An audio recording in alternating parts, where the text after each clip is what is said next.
सोच न्यूज, एक नई सोच के साथ। युवा संगठन द्वारा मीटिंगનું આયોજન કરવામાં આવ્યું। બાજોઠિયા ખાતે નવી કારોબારીની રચના કરવામાં આવી।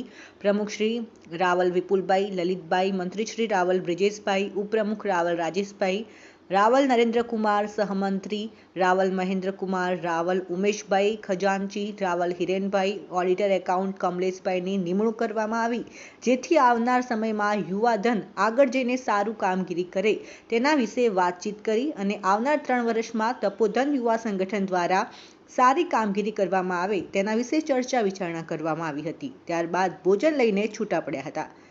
વિશાલભાઈ રાવલ સાથે બનાસકાંઠા। શું નામ?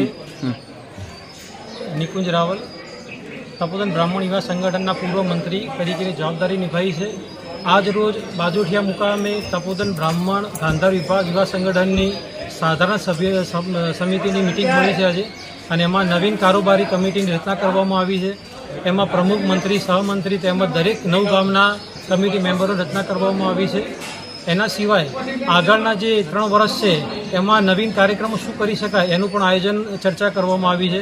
સમાજને શિક્ષણલક્ષી, આરોગ્યલક્ષી તેમજ સમાજનો વિકાસ કેવી રીતે કરવો તેના વિશે અગત્યની માહિતી આપવામાં આવી છે। ઓકે, શું નામ આપનું? વિપુલ લલિતભાઈ રાવલ, હાલમાં હોદ્દો પ્રમુખ તરીકે તપોધન બ્રહ્મ યુવા સંગઠન ધારદાર વિભાગ।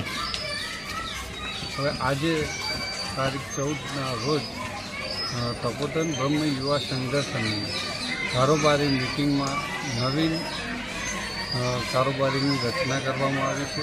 એની અંદર પ્રમુખ, મંત્રી, સહમંત્રી, ઉપપ્રમુખ આ બધાની રચના નવીન કારોબારીની કરી છે, અને સૌ સાથે મળી અને યુવાઓ અમે ખૂબ જ વર્ષની અંદર સારા એવા કાર્યો કરીએ છીએ।